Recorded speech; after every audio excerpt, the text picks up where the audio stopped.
This is the Good Neighbor Podcast, the place where local businesses and neighbors come together. Here's your host, Brandon Andrus Green. Welcome to the Good Neighbor Podcast Live. Legal problems usually do not get cheaper or easier the longer we avoid them. Today we're talking with Jeffrey Hensley from Hensley and Associates about what people should know when life suddenly gets legally complicated. Jeffrey, welcome. How's it going? It's going well. Thank you for having me today. Oh, you're so welcome. I'm excited to learn all about you and Hensley and Associates. Can you kind of give me an idea how you got started in this line of work in the first place? Sure. So, I was looking for when I got out of law school, I was looking for something that I could do to actually help people and make a difference. And a friend of mine had an opening in his firm, and then eventually I opened my own place. But the main thing is I wanted to be able to make a difference in people's lives and help them through a difficult situation and their difficult chapters in their lives, so they can turn a new page to a new life and get on and be able to know that they've been represented well, that they've been taken care of, and most importantly, that their children have been taken care of. So it's just one of those things that we wanted to make a difference, and this is how we've chosen to do it. And what type of law do you specialize in? So we do family law, and family law encompasses everything from divorce to paternity, child support, custody, guardianships, adoptions, all those sorts of things. All that fun stuff. Absolutely. So when someone first calls you, I can imagine they're in a very difficult situation. Family law is not, I can imagine it's not rainbows and sunshine often. What's it usually like when someone comes to you?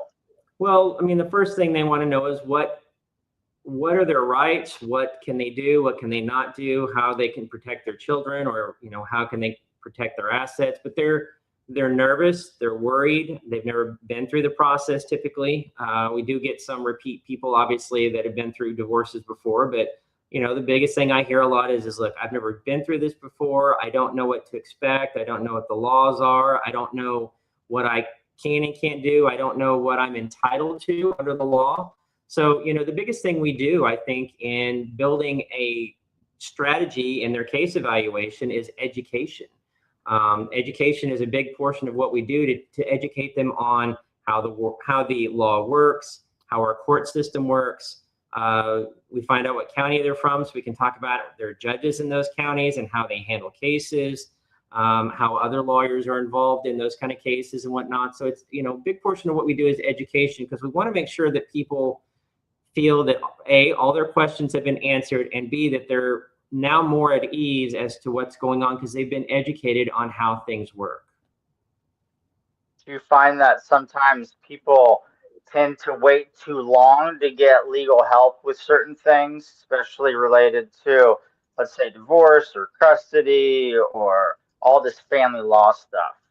I would say it's sometimes 50-50 in the sense of there are those that are very proactive about it, and they see things coming and they want to know, this may be coming, what can I do? Then there are those that are already in the thick of things, who have already had things filed against them. There's already been hearings, and of course they're looking for representation at that point because they feel like they're lost and they don't know what to do. And so do some people wait too long? Sometimes.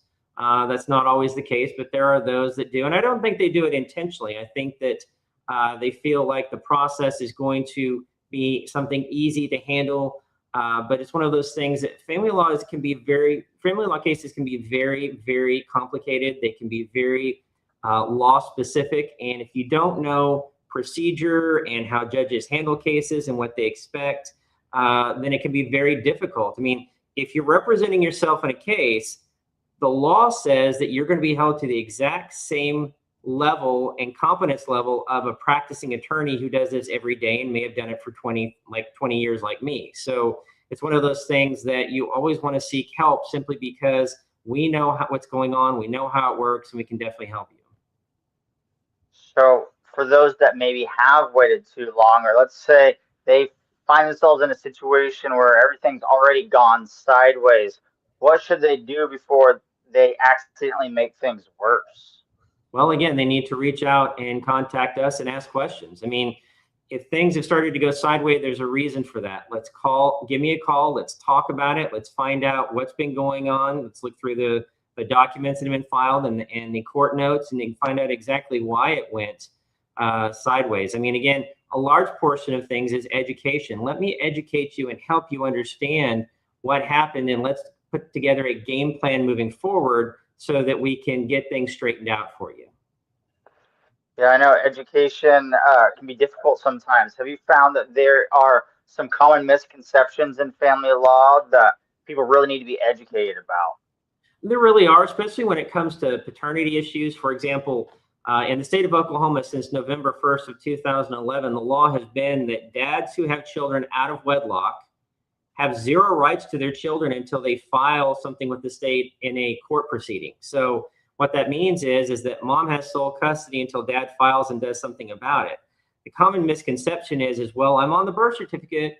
Oh, I signed the acknowledgement of paternity at the hospital. The problem with that is in the state of Oklahoma, since November 1st of 2011, that only gives a presumption that you're dad. It does not give you any rights whatsoever. And so one of the things that's probably one of the biggest misconceptions, at least with paternity cases, is having this idea of, well, I'm dad. I gave, the kid's part mine. I filed this, I did that, but I haven't filed anything in court.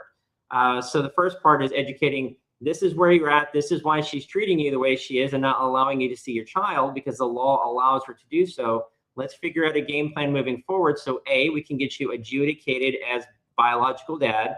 All that means is the judge finds you legally to be dad, so we can get you the same rights and custody as any other father who has a child in wedlock. So that's one of the biggest misconceptions we deal with on a daily basis.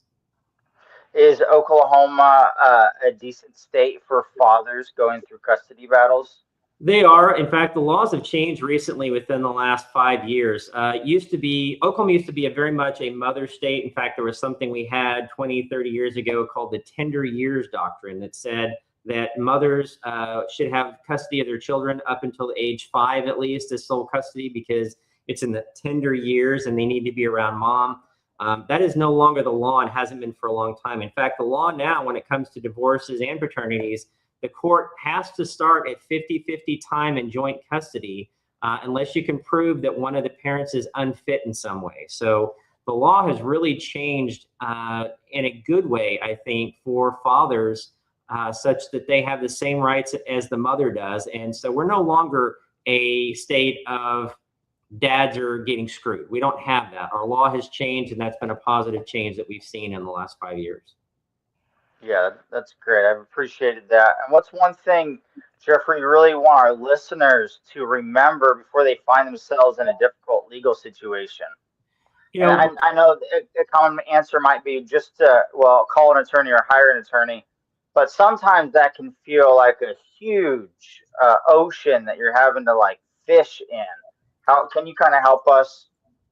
Sure. So, I mean, you always want to try and do your homework in the sense of checking out the attorneys that are available for your particular issue, not just reading Google reviews, because obviously those can be a little misleading at times, but at the same time too, just finding out how an attorney handles a case. I mean, make multiple calls if you need to. Find the one that you fit with, because not every person fits with the attorney that they call. And that's why, if for some reason it's not a fit, find someone that is a fit, because when that fit happens, that's when a really good collaborative action can happen between the attorney and the client so that you can get the outcome that you deserve and that the law requires. And so really just doing your background, a lot of times if you have questions, you don't know where to start.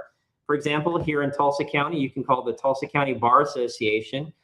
They have a referral program where you can meet with an attorney or talk to an attorney, or they can actually to recommend different attorneys that do different kind of cases, whether it be family law or criminal law or bankruptcy or whatever it may be. So the Oklahoma Bar Association has this very similar referral program down in Oklahoma City. You can call them and get some referrals as to who to call, but really just trying to figure out what you need.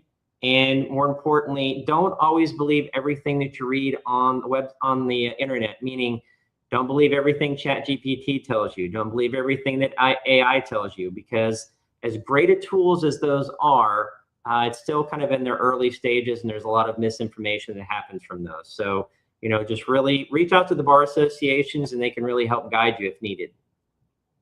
That's great advice. And Jeffrey, if our listeners want to maybe connect with you, learn more, maybe hire Hensley and Associates, what's the best way for them to go about doing that?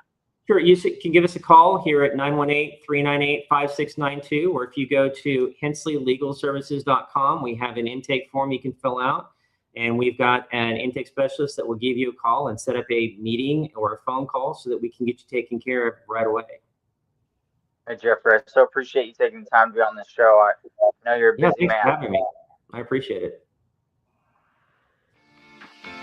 Thank you for listening to the Good Neighbor Podcast. To nominate your favorite local businesses to be featured on the show, go to gnptulsa.com. That's gnptulsa.com, or call 918-301-6356.